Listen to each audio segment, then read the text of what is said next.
Assalamualaikum warahmatullahi wabarakatuh. Waalaikumsalam warahmatullahi wabarakatuh. Selamat pagi rekan-rekan dari komunitas Judul Studi Indonesia. Pagi ini saya kedatangan tamu Bapak Projoko Master of Science ya. Beliau adalah dosen di Universitas Muhammadiyah Sukabumi dan juga project manager di beberapa software developer ya. Nah, pagi ini kita akan sharing sebuah software yang cukup bagus ya buat pengusaha kecil ya, UMKM, untuk mengatur, untuk melakukan pencatatan terhadap keuangan-keuangannya, yaitu namanya Small Box Cash Flow Management. Nah, lebih lanjut bagaimana apa saja yang bisa dilakukan oleh software ini, kemudian fungsi-fungsinya, kemudian syarat-syarat agar bisa menginstal. Mungkin waktu dan kesempatannya saya serahkan kepada Pak Prajoko. Ya, Baik, Pak Pak. Prajoko. Terima kasih Mas waktunya ini ya. Kita coba bincang-bincang mengenai apa ini small book. Jadi kalau kita melihat di tren sekarang ini kan hampir semua perusahaan baik yang kecil dan besar itu sebenarnya dia perlu data ya untuk untuk sebagai bahan sistem informasi bagi mereka yang kemudian para stakeholder-nya bisa mengambil keputusan kira-kira ini mau bagaimana. Nah, masalahnya adalah kalau kita lihat perusahaan-perusahaan kecil, UMKM, kantor-kantor menengah ke bawah, mereka mahal ya kalau mau beli finance and accounting system atau katakanlah cash flow. Nah, ini kita coba membuat satu aplikasi yang sederhana yang bisa berjalan di lokal server, jadi tidak perlu cloud, tidak perlu sewa hosting dan seterusnya ya. Oke, aplikasi ini namanya adalah Small Book Cash Flow Management. Fiturnya kira-kira diantaranya adalah bisa membuat anggaran belanja dan penerimaan tahunan. Jadi diharapkan perusahaan itu bisa mengontrol pengeluarannya dan penerimaannya sesuai dengan budget. Tiga gitu ya. Kemudian melakukan catatan kas dan bank. Kita tahu bahwa di perusahaan baik kecil, menengah atau besar itu mereka selalu memiliki kas operasional dan bank operasional. Jadi ini mesti diikutin pergerakan kasnya itu ya. Untuk apa, dari mana keluar dan masuknya itu diikuti. Nah, di aplikasi Small Book ini konsentrasinya adalah supaya bisa menghasilkan laporan posisi keuangan. Dalam hal ini adalah posisi keuangan setiap kas dan bank tadi ya, akunnya saldonya berapa, terus kemudian digunakan berapa, saat ini masih berapa dan seterusnya. Jadi perlu saya ingatkan bahwa aplikasi ini bukan full accounting, tapi hanya bagian atau submodul dari accounting yang mendata, merekap dan mengelola data-data keluar masuk keuangan itu saja ya. Nah, kemudian dari aplikasi ini nanti kita bisa mendapatkan laporan aliran kas, saldo kasnya berapa, laporan belanja, laporan penerimaan, dilengkapi juga jurnal umum di luar kas dan bank, misalnya adalah penyusutan ya, dan lain-lain yang sifatnya adalah nanti efeknya sebenarnya kalau di accounting lebih ke neraca ya, ada aset dan hutang misalnya seperti itu. Nah, di Small Book ini sebenarnya kita sudah menggunakan model approval bertingkat ya. Kita tahu bahwa keuangan ini adalah suatu hal yang krusial yang harus dikontrol. Hingga berapapun jumlah yang keluar, mestinya pihak yang bertanggung jawab di sana ikut mengetahui. Nah, kita sediakan satu cara, yaitu dengan cara melakukan approval. Nah, di aplikasi ini juga kita tambahkan dengan pengaturan user role. Jadi misalkan di kantor itu ada 4 orang, yang satu jadi kasir, yang satu jadi kepala bagian, yang satu jadi accounting, jadi administrasi dan sebagainya. Mereka sebenarnya memiliki hak akses yang berbeda. Nah, ini untuk mengatur siapa melakukan apa, siapa bertanggung jawab dengan siapa, dan siapa mengontrol apa, itu bisa diatur dengan user role ini.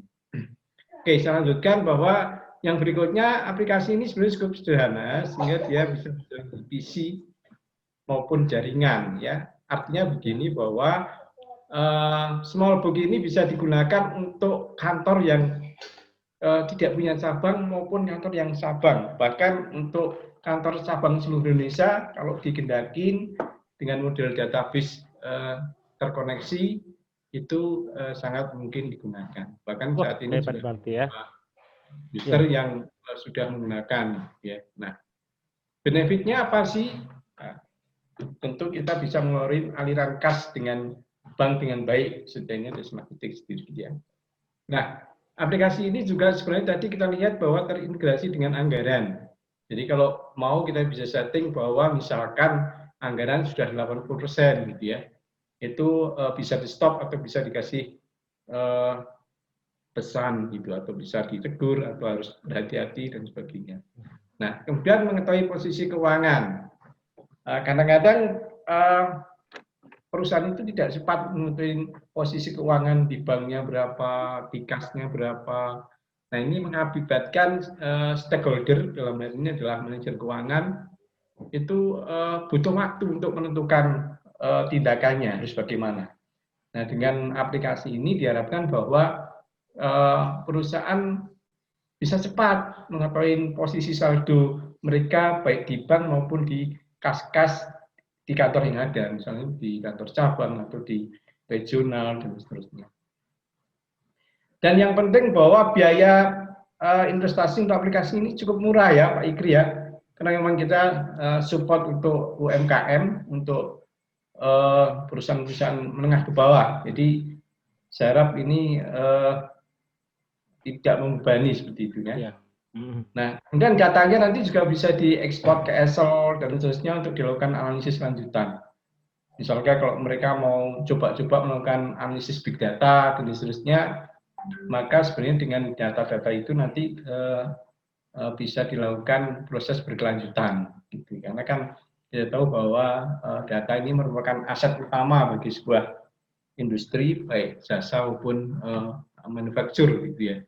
Kita lanjutkan ya Pak Ikri. Ya, nah, ini kalau arsitekturnya ini sederhana karena bisa jalan hanya di single user untuk satu orang maupun digunakan oleh banyak orang. Jadi ini client server.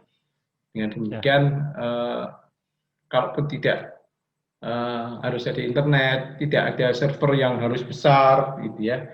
Jadi perusahaan kecil dengan PC yang kecil, Windows 7 juga mudah jalan. Nah, dukungan basis datanya, ini kan yang juga menjadi masalah di beberapa customer harus membeli basis data kayak SQL Server atau Oracle, tentu menjadi masalah di biaya. Ini kita gunakan yang open source sehingga free ininya ya penggunaannya. Lalu untuk biaya investasi bagaimana? Biaya investasi itu kalau untuk personal user, single user, perusahaan non perusahaan, misalkan non PTKP gitu ya, punya minimarket kecil-kecilan dan seterusnya, atau besar juga tapi dia distributor, itu cukup dengan investasi 750.000. Saya pikir 750.000 ini tidak mahal ya untuk alat yang sebenarnya manfaatnya banyak. Ya. Iya, sangat murah ya. Sangat murah. Yang kedua adalah untuk bila digunakan multi user, corporate dengan banyak cabang, misalkan sebuah perusahaan cabangnya ada di Bogor, Jakarta, Semarang, Surabaya dan sebagainya, maka per cabang hanya dikenakan 1.500.000. Nah, kalau sebagai bandingan kalau di proyek-proyek interlokal misalnya dari luar negeri itu atau dari vendor besar, nggak ada lah yang jual segini ini, karena memang sifatnya adalah pengabdian ya, pengabdian kepada masyarakat supaya ada sebuah produk yang bisa membantu bisnis mereka. Kayak 1.500 ini, 1.500.000 ini juga per cabang nih Pak Ikri. Ya. Per cabang. Jadi kalau di cabang itu ada 20 user, silakan dipakai, nggak masalah. Hanya 1.500.000 ya? Hanya 1.500.000 Yang murah setiap banget. cabang. Kalau dia punya 5 cabang, ya berarti tinggal dikalikan 5. Jadi satu cabang, kita tahu bahwa banyak aplikasi yang sekarang dia jualnya per user ya. Per user katakanlah 2 juta. Kalau di cabangnya ada 100 user, maka dikalikan 100. Saya enggak, usernya bebas. Hanya per node saja ini kita tawarkan 1.500.000 per node, per titik. Jadi kalau dalam satu cabang itu, ya. Jadi kalau dalam satu cabang itu ada 20 orang, 20 user, berarti ya cukup beli satu cabang saja begitu ya? 500. Betul, nggak usah dua cabang. Oke. Hanya saja memang untuk harga ini tidak termasuk customize ya, jadi tidak ada perubahan. Saya kira kita sudah membuat ini cukup lengkap, gitu maksudnya cukup untuk perusahaan menengah kecil ke bawah untuk melakukan kontrol di keluar masuk uang, keluar masuk kas, aliran kas, cash flow management. Saya kira ini juga cukup, sehingga harapan kita bahwa tidak perlu ada biaya untuk customizing seperti itu. Nah, sebenarnya yang kita lakukan memang ini adalah one day service. Jadi kita instalasi, kita training, nyoba data, import master dan seterusnya. Saya pikir ini cukup 1 hari. Tapi kalau untuk konsultasi penggunaan dan seterusnya, kalau memang masih dirasa kurang, itu kita bisa melakukan konsultasi lewat telepon, lewat WA, kapanpun ya. Jadi tidak ada batasnya. Misalnya udah beli 5 tahun, gitu kalau dia masih dipakai, nanya-nanya juga nggak apa-apa. Seperti itu. Oke, nah bagaimana nih cara membelinya nih ya? Cara membelinya bisa menghubungi bapak-bapak di bawah ini. Nah ini saya sendiri dengan nomor telepon adalah ini. Dan ini rekan lagu sahabat saya ini, nomor teleponnya adalah ini. Ya. Oke, kita lanjutkan. Nah ini tampilan menunya. Pak, halo Pak Joko, sebelum ke sana barangkali boleh saya bertanya beberapa buah pertanyaan barangkali ya. Yes, ya. Yang pertama itu kan biasanya ini apa namanya, kan orang sekarang lagi rame-ramenya dengan software free cloud begitu ya. Nah, gimana nih letak lebihan software kita ini ya? Orang Indonesia biasanya suka yang free gitu ya. Padahal ini kan data penting sebuah bisnis gitu ya, termasuk data klien dan sebagainya barangkali. Nah, bagaimana Pak Joko tentang software ini kita kalau menurut pandangan saya sebenarnya masing-masing ada plus minusnya ya Pak Igri ya. Kalau ini memang tidak free cloud, tapi database-nya itu menjadi dedicated milik perusahaan masing-masing. Ya. Jadi ancaman hacker dan seterusnya justru malah lebih kurang karena memang dia diinstalasi di servernya masing-masing. Yang kedua, pihak perusahaan bisa melakukan backup kapanpun tanpa harus tergantung dari vendor yang melakukan backup. Seperti itu. Jadi datanya menjadi 100% menjadi milik dari perusahaan itu sendiri. Itu yang utama. Yang kedua, untuk koneksi tidak perlu ada internet. Kalau misalnya di sebuah cabang ini hanya ada 10 atau 20 user, maka tidak perlu ada internet. Cukup dengan jaringan lokal, maka aplikasi ini sudah bisa digunakan. Seperti itu kira-kira Pak Igri? Ya, barangkali itu sebuah nilai plusnya kalau saya lihat ya, karena memang sekarang musimnya orang big data ya, orang banyak yang mencuri data ya, barangkali itu dengan software yang seperti ini menjadi aman barangkali Pak Joko ya. Mudah-mudahan. Yang kedua barangkali mengenai ini, kan kita kan berharap nanti kalau kliennya sudah di seluruh Indonesia ya, barangkali kita bagaimana nih proses instalasinya? Kemudian di remote atau kemudian nanti barangkali kita kirimkan installernya, bagaimana Pak Joko? Ya baik. Yang pertama Pak Igri, nanti kita bisa kasih resource yang bisa di-download gitu ya.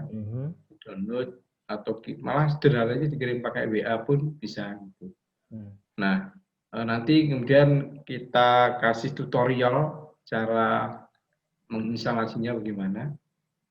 Nah, kalaupun itu semua masih belum jalan, kita bisa lakukan remote desktop ya dengan Ultra Viewer barangkali yang free, dan kita support sampai aplikasi itu berjalan sambil kemudian kita memberikan training bagaimana cara penggunaan aplikasi Smallbook ini dengan baik dan benar, seperti itu Pak Ikri.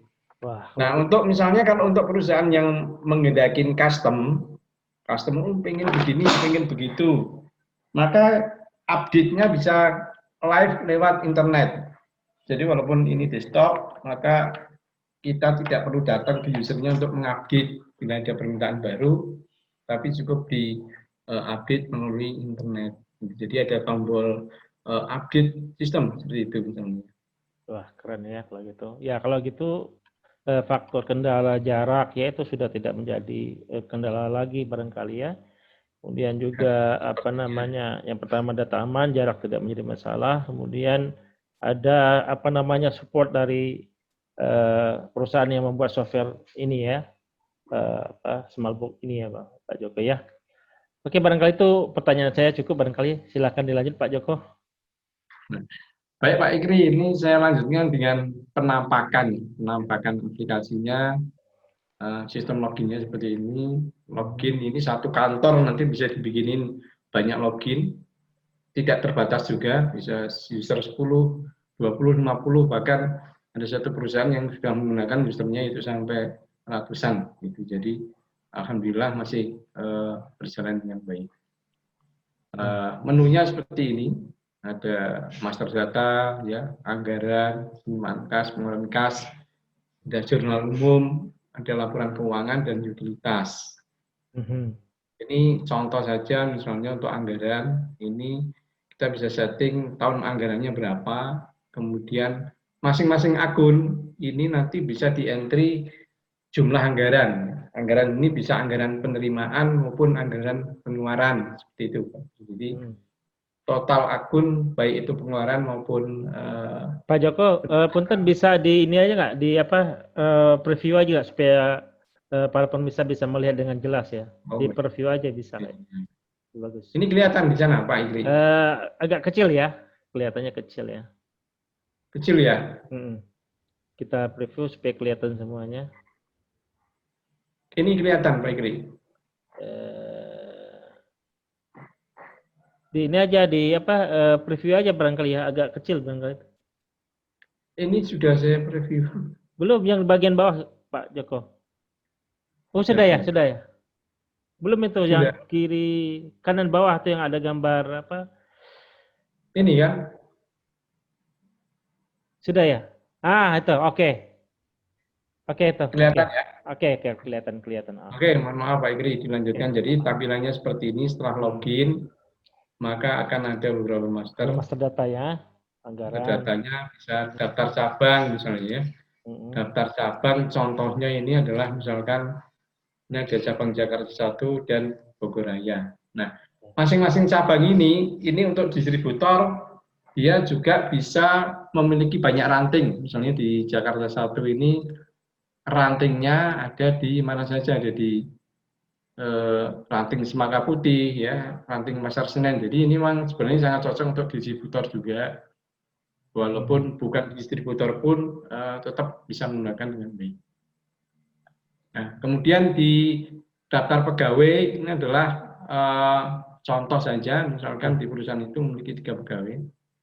Nah, perhatikan bahwa user yang bisa login itu adalah user-user yang terdaftar di dalam pegawai. Jadi ini aman karena terintegrasi dengan HRD ya. Jadi tidak sembarang orang bisa menjadi user. Karena memang ini tidak ada user guys. Kalau tidak ada user tamu, mengingat akuntansi itu terutama di keuangan itu keluar masuknya harus jelas. Siapa memerlukan apa, kapan, di mana itu harus jelas. Oke. Nah, ini adalah contoh daftar kode akun. Nah, biasanya ini yang menjadi masalah, perusahaan-perusahaan itu tidak memiliki konsultan akunting, Pak Ikri ya, untuk membuatkan kode akunnya. Tapi kami bersedia, gitu ya. Kami bersedia membantu pembuatan kode akun untuk perusahaan-perusahaan, ya. baik itu distribusi maupun pabrikasi atau pabrik. Tentu nanti secara internal mereka harus melakukan perbaikan bila memang ada yang masih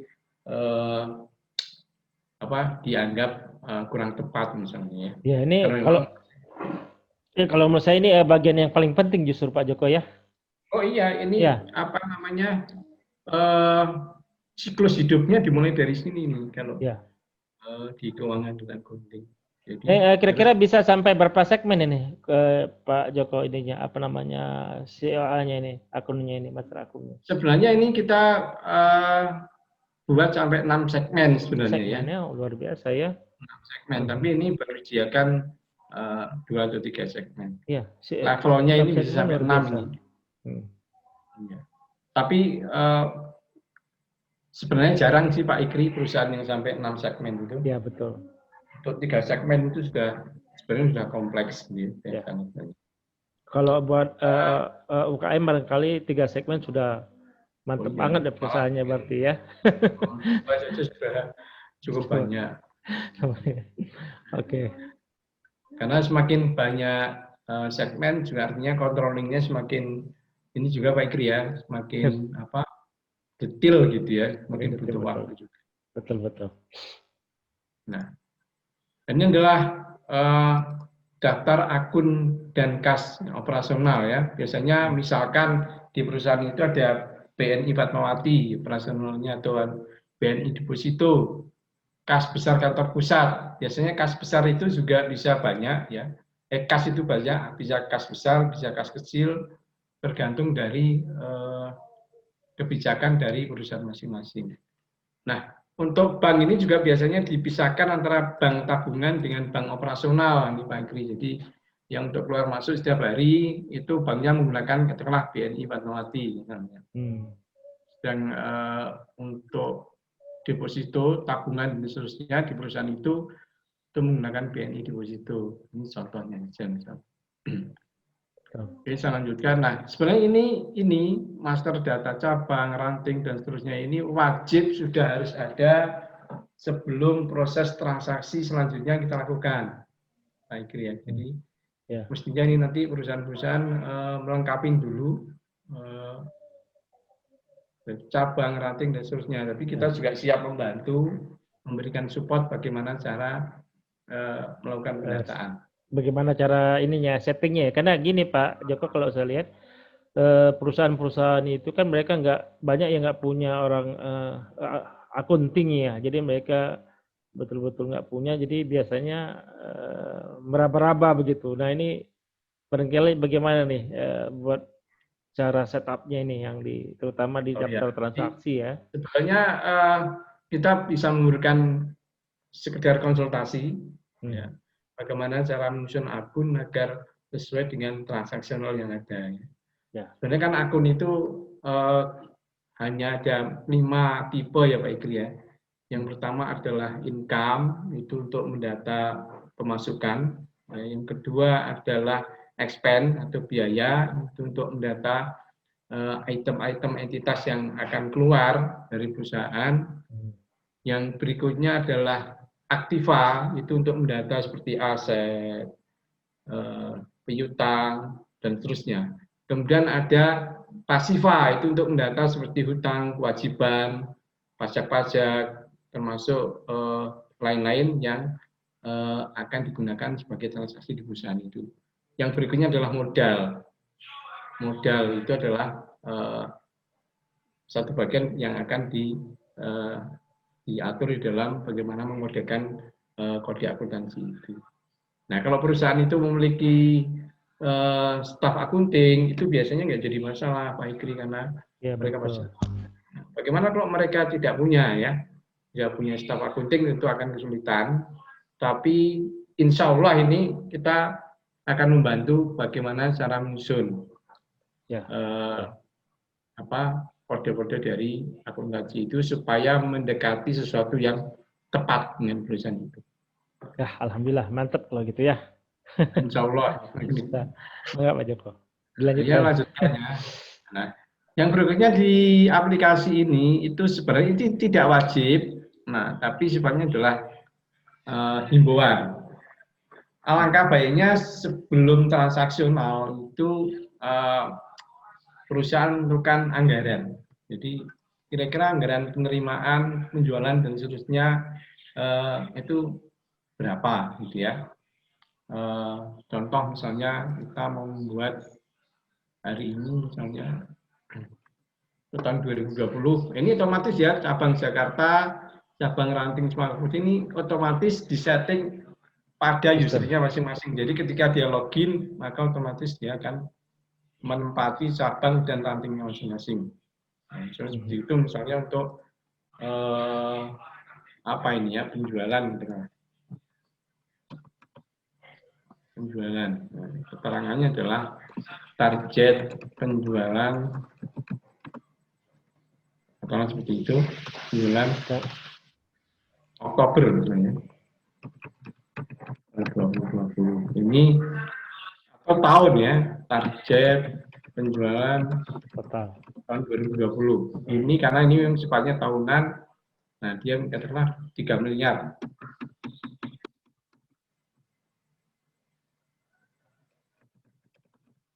pakai tiap cabang ya. Nah ini kemudian data ini bisa disimpan misalnya seperti itu. Nah misalkan kemudian kalau kita lihat daftar anggaran di tahun 2020 contohnya. Contoh ini memang data contoh ya. Karena saya tidak bisa menyajikan data live di perusahaan karena terkait kode etik, dilarang mempublish data-data keuangan. Misalnya seperti ini. Ya, insya Allah bagus itu. Di sini sudah ada ininya ya, anggarannya. Maksimum ya, anggaran maksimum berarti kan ya? Anggaran maksimum. Tapi itu kebijakan tergantung dari direktur atau manajer keuangan di masing-masing perusahaan di Pak Ikri. Jadi dia bisa menggunakan maksimum anggaran atau pesimistik anggaran atau angka apa yang optimistik dan lain-lain, itu biasanya mereka punya metode tersendiri gitu. Ini barangkali juga sekaligus sebagai kontrol barangkali ya buat beberapa bagian yang dia memang membutuhkan banyak anggaran gitu ya. Maksimumnya kalau sudah tercapai berarti ya sudah nggak bisa lagi gitu ya. Iya, misalnya belanja komputer nih Pak Ikri ya, tapi ternyata bagiannya sudah habis. Nah itu disposisinya berbeda. Gitu. Mungkin harus melalui jalur yang lain gitu. Kalau terpaksa katakanlah rusak dan seterusnya komputernya, maka dia bisa keluar tapi non budgeted. Nah, itu nanti bisa menjadi penilaian tersendiri performa dari departemen itu kenapa banyak yang non budgeted expense gitu ya. Jadi bisa menjadi masalah. Ya, betul. Di aplikasi ini juga masing-masing transaksi itu disediakan dengan fungsi approval. Artinya bahwa setiap transaksi ini siapa yang bertanggung jawab, siapa yang membuat dan seterusnya itu diikuti oleh sistem gitu ya, supaya bisa dipahami tentunya, supaya bisa dilacak kegiatan transaksinya. Contoh ini adalah dilakukan di tingkat ranting. Itu kalau udah disetujuin biasanya warnanya menjadi berbunga-bunga gini Pak Ikri ini. Kayak jambu gitu ya. Ini berarti udah disetujuin. Ya. Nah, ini sampai dengan tingkat keuangan. Jadi karena ini memang basicnya untuk financial control, jadi apapun aktivitas transaksi itu diharapkan bagian keuangan itu mengikuti gitu ya, mengikuti dengan pasti setiap pergerakan keuangan perusahaan. Jadi dengan demikian diharapkan insya Allah ini lebih aman gitulah ya, perusahaannya tidak ada yang lempar tanggung jawab dan seterusnya, karena masing-masing bagian mengetahui dengan cara menyetujui atau boleh menolak juga misalnya ya, tidak setuju.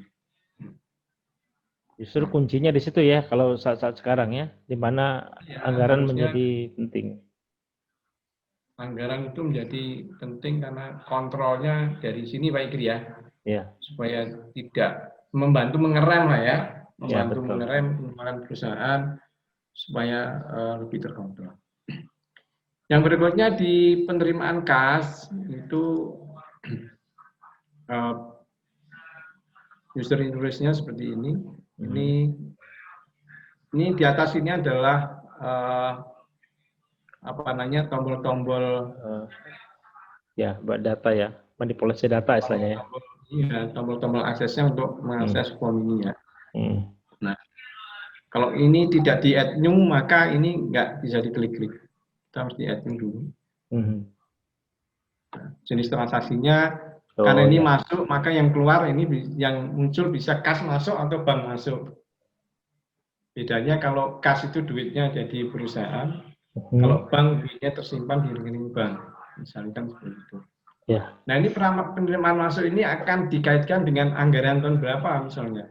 Harusnya ini nantinya ini bisa disetting kalau anggaran, kadang-kadang gini Pak Ikri, anggaran itu bisa carry over. Misalkan begini, anggaran tahun 2019 itu sebenarnya belum close, masih tersisa. Nah, itu beda-beda masing-masing perusahaan ya. Ada yang sisanya itu carry over. Jadi nanti anggaran berikutnya tinggal nambah, misalkan anggaran belanja di tahun 2020 ini adalah 1 miliar misalkan. Tapi karena ada sisa anggaran di tahun 2019, maka sisa anggarannya itu langsung carry over ke 2020 sehingga di 2020 ini sebenarnya hanya 700. Nah, itu nanti ada dua sisi penilaian itu kenapa anggaran tidak habis. Yang pertama, cara menyerapnya salah. Gitu ya. Membuat program-programnya salah. Program-program terkait dengan anggaran salah. Atau memang ternyata mereka bisa menghemat hal-hal lain sehingga anggarannya itu tidak sempat habis sekali gitu. Kalau yang kedua itu mungkin yang lebih bagus sebenarnya karena bisa menghemat sehingga ternyata masih ada anggaran yang bisa dipakai di tahun kemudian. Kemudian untuk akun kas dan bank bisa tekan ini saja, kemudian misalkan di Bank Fatmawati. Apa yang terjadi misalkan adalah penerimaan dari penjualan. Di bank itu penerimaan, misalnya penerimaan penjualan bulan Oktober.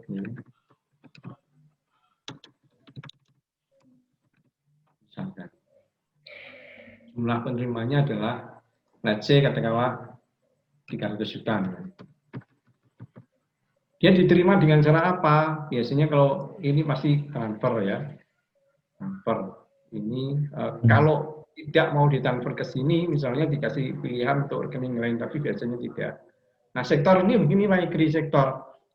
Kadang-kadang di ranting itu juga, misalkan cabang Jakarta Pusat, rantingnya Pasar Senen, ternyata dia punya 2 atau 3 toko misalnya. Oh gitu. Harus dicatat ya, catat berapa ya? Karena kalau kita mendata sampai ke ini berarti semakin banyak itunya ya. Dan rasanya juga tidak mungkin, malah mungkin mereka juga tidak punya komputer. Ya. Hanya di store secara manual, kemudian di store ke cabangnya masing-masing misalkan. Nah, seperti ini misalkan. Inilah contoh transaksinya. Sudah masuk ya, satu kas ya. Nah, di sini kemudian ada, nah selanjutnya tadi itu mesti dilakukan persetujuan. Misalnya persetujuan pertama adalah tingkat ranting ya. Dari tanggal 27 misalkan sampai tanggal 28 kita bisa pilih semua. Maka, nah ini kalau yang abu-abu ini Pak Ikri, ini berarti belum di approval. Ya. Berarti dia belum masuk barangkali ya? Ya, yang bawahnya abu-abu ya. Oh, ini berarti belum disetujui, belum diketahui atau belum dikoreksi oleh pihak yang berwenang gitu. Nah, ini bisa pilih select all saja semua, kemudian diklik disetujui. Kalau kita lihat lagi nanti semuanya pasti warnanya sudah berubah ini ya. Sudah berubah menjadi merah jambu. Seperti itu. Nah, ini proses itu harus dilakukan sampai dengan persetujuan bagian keuangan. Jadi artinya bahwa perusahaan mengetahui ada aliran kas masuk sampai dengan perusahaan. Nah, kalau kita lihat di daftar penerimaan, barangkali katakanlah kita nyoba 2 hari ini. Ya. bahwa di cabang ini dengan ranting ini itu terjadi pergerakan seperti ini untuk gasnya. Itu. Nah, kemudian di pengeluaran kas ini sebenarnya sama persis dengan penerimaan kas, hanya objeknya dia adalah kas keluar. Kalau kita pilih di sini, nah ininya kode transaksinya pasti keluar semua ya. Nanti semua ini sama cara mengisinya. Dan kalau di save dia akan mendapatkan nomor voucher otomatis. Nah, kalau kita lihat misalkan dari tanggal 27 sampai hari ini ya. Nah, ini kalau dia di pusat dia bisa milih semua cabang gini Pak Igri. Kalau datanya katakanlah ini datanya berjalan di WEN gitu ya. Di Wano atau di WEN dia bisa tersentralisasi untuk semua cabang di kantor pusat. Kita lihat ada seperti ini. Kemudian ini cuma satu cabang. Nah, adalah pengeluaran kasnya. Nah, ini dari kegiatan transaksi ini tadi, lalu ada satu lagi, jurnal umum. Jadi jurnal umum itu jurnal-jurnal atau kegiatan transaksi yang tidak terkait dengan kas maupun bank ini Pak Igri.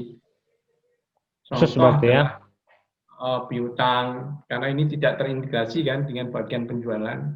Jadinya piutangnya kan belum dicatat, seperti itu. Ada hutang pajak, pembayaran pajak yang tidak secara langsung terjadi akibat adanya penjualan atau yang lainnya, atau yang di luar kas bank gitu ya, pindah aset dan seterusnya, koreksi jurnal, ada reklas, ada penyesuaian dan sebagainya, itu bisa dilakukan di sana. Jurnal umum.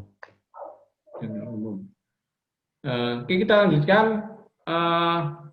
Dari kegiatan transaksi itu kira-kira yang umum laporan seperti apa gitu ya. Kita bisa lihat laporan aliran kas katakanlah dari tanggal 1 untuk semua cabang, semua transaksi, semua pos bank bisa dilihat. Nah, yang merah ini berarti adalah kas keluar Pak Igri. Ya. Yang merah ini adalah berarti kas keluar. Keluarnya bayar gaji untuk pembelian ATK sebanyak ini.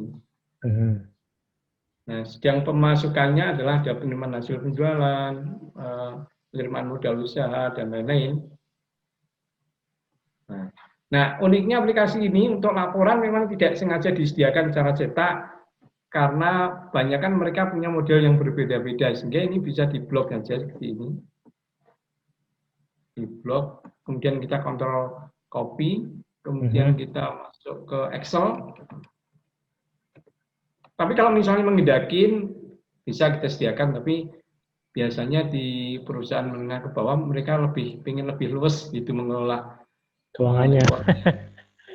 Luas, maunya seperti ini. Nah, ini tidak ini ya Pak Igri, tidak pecah-pecah, tidak nggak kelihatan Pak Joko. Screen Excel-nya di screenshot, di screen share Excel-nya. Iya. Iya. Kelihatan Pak Igri? Oh ya, kelihatan. Nah, ini tidak berantakan ya. Biasanya kalau dari aplikasi itu langsung berantakan, karena ada tab dan sebagainya. Tapi kita sudah kita setting supaya langsung bisa digunakan seperti ini. Ini nanti tinggal bagaimana pemanfaatannya. Oke, saya lanjutkan ya Pak Igri ya. Oke. Apa ini? Nah, ke screenshot lagi, screen lagi Pak. Screenshot lagi ya. Screen lagi. Tadi mungkin perlu dijelaskan juga. Bentar Pak Igri ini. Bagaimana Pak Igri? Tadi saya lihat itu ada di menunya itu loh Pak Joko, apa namanya yang pada saat nginput tadi, pada saat nginput di penerimaan kas dan penjualan kas itu kan ada yang tadi orang yang dia ranting cabang ya, apa lagi tadi itu ranting cabang sektor. Makanya kalau dia nggak punya, dia hanya punya cabang saja tapi nggak punya ranting kayak gitu, modalnya tidak apa-apa. Nanti rantingnya namanya diisi sama dengan nama cabangnya. Oh, gitu. Jadi hanya ada satu aja berarti dia. Ya. Rantingnya itu, cabangnya itu. Ya. Jadi dibuat sama saja. Itu bisa. Jadi kalau misalnya dia hanya satu tempat gitu Pak Ikri ya.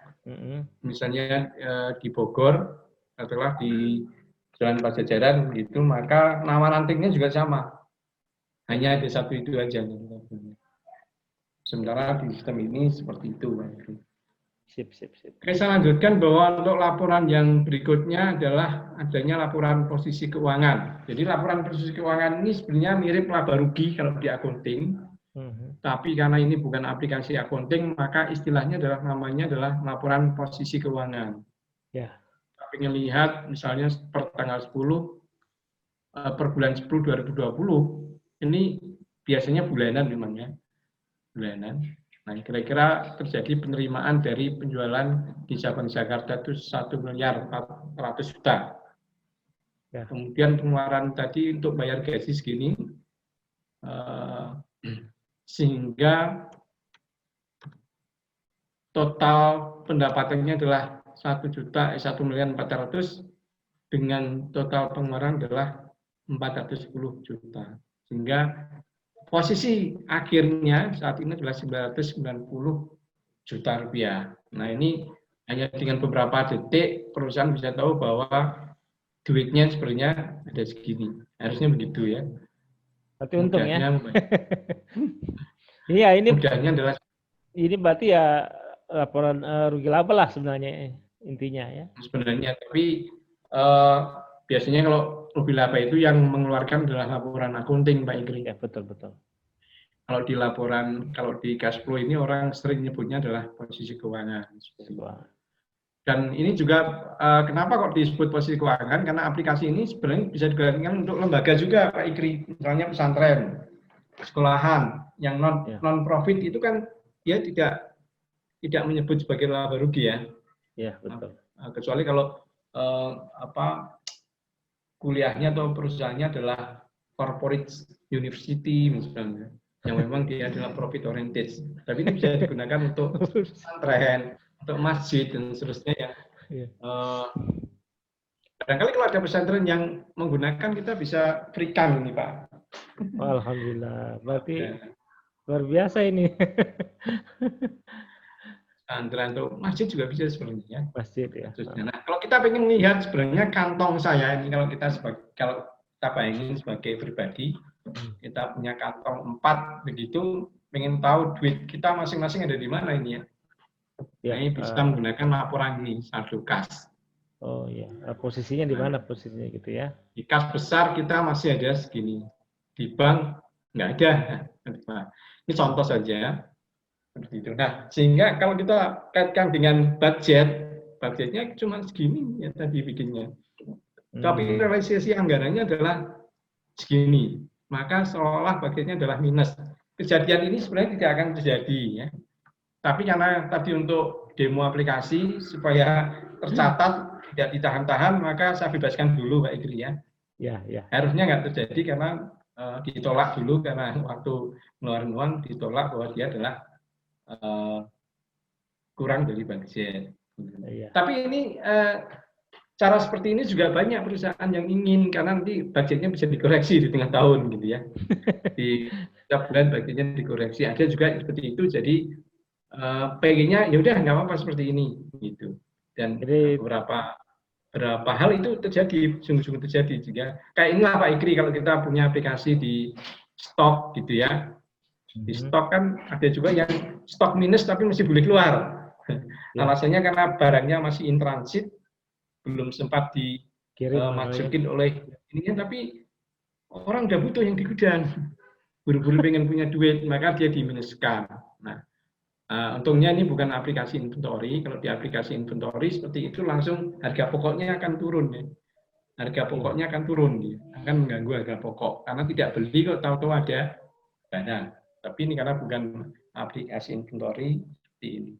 Nah, untuk yang ini nanti kita tergantung customer ini Pak Ikri, pelanggan dia mau di lock apa budgetingnya atau sekedar informasi. Kalau di lock berarti kita sediakan yang versi lock ininya, lock budgeting. Jadi tidak bisa keluar apabila nilai budgetnya itu nilai pengeluarannya adalah lebih kecil dari budget yang ada.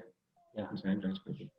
Misalnya bisa di lock Oke, ya. yang selanjutnya sebenarnya posisi laporan yang pokok memang hanya ada 3 ini Pak Ikri ya. Jadi keluar duit kemana saja, untuk apa, kemudian posisi keuangan hari ini bagaimana, dan saldo banknya ada berapa. Kalau general ledger ini hanya untuk melihat akun ini sebenarnya bergerak kemana saja, tidak terlalu banyak digunakan untuk bantuan.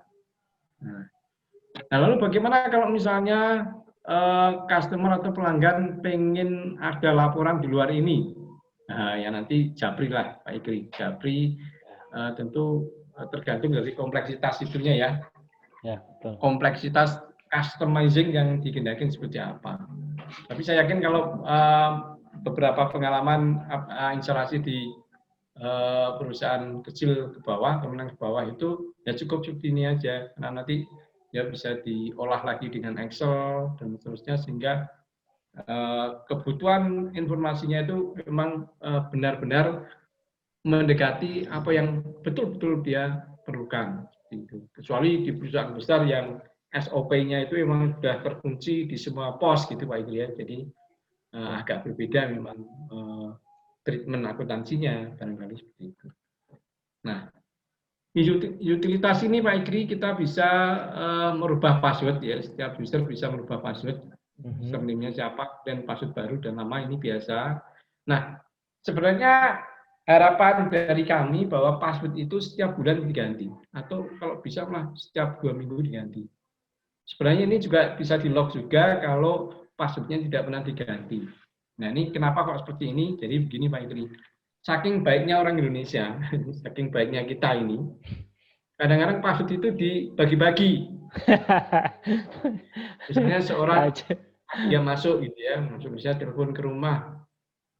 Misalnya saya kemudian lagi nggak kerja, terus ditanya kok nggak masuk, kenapa? Ini aku mau pinjam komputermu, ada transaksi ini, yang bulan aksesnya dari kamu. Oh ya oke.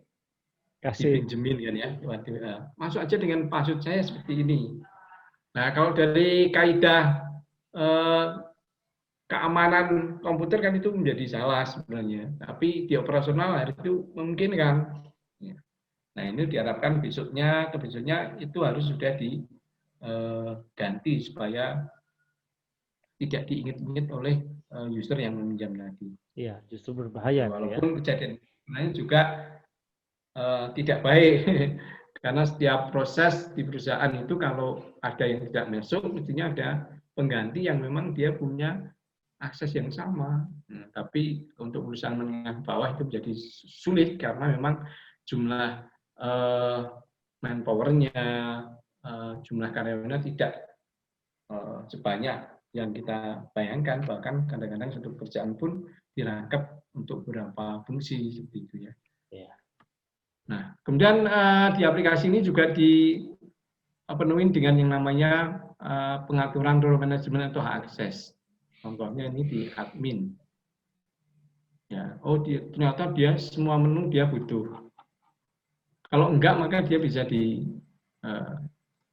milih ya. Oh, untuk yang admin ini sebenarnya dia bolehnya apa aja bisa dipilih di sini. Bagus, bos. Keren.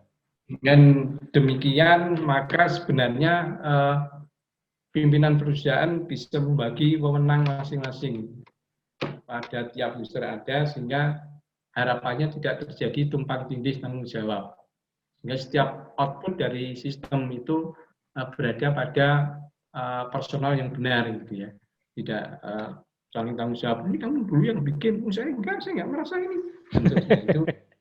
Itu masalah. Kira itu. Secara umum ini aja Pak Ikri, memang sebenarnya aplikasi ini bukan aplikasi yang besar ya, aplikasi yang sedang saja atau bisa disebut aplikasi kecil, tapi sepertinya justru ini malah banyak dibutuhkan ya, karena setiap bisnis itu pasti tidak mungkin bosnya atau pemilik bisnis tidak ingin tahu posisi keuangan mereka. Betul. Dan apapun apapun bisnisnya kan Pak Igri ya. Jadi posisi keuangan itu menjadi satu yang urgent gitu ya, krusial di dalam perusahaan. Nah, dengan aplikasi ini diharapkan bahwa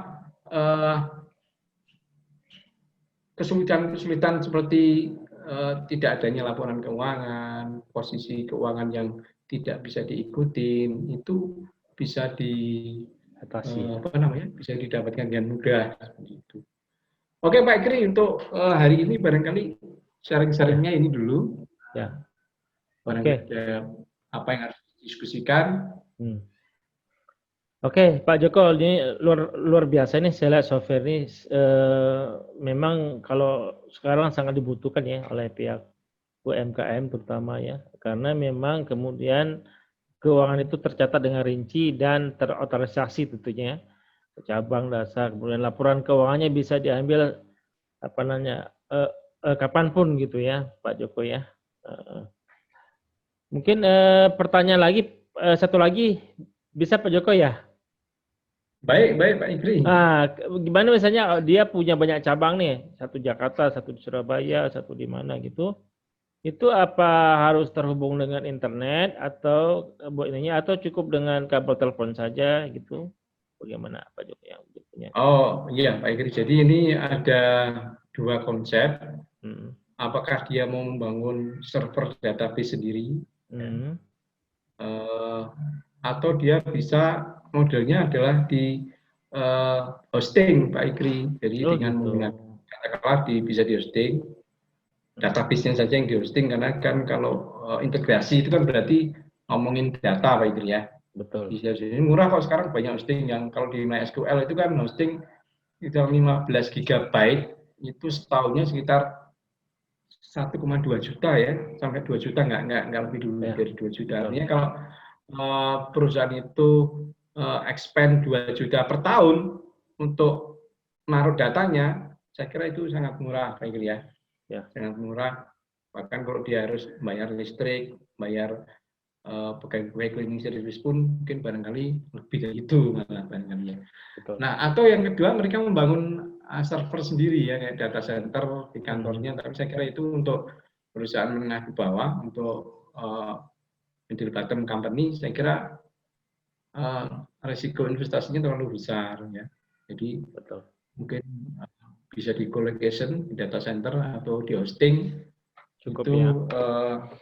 Murah ya, cukup. Ya, betul. Saya kira cukup seperti itu.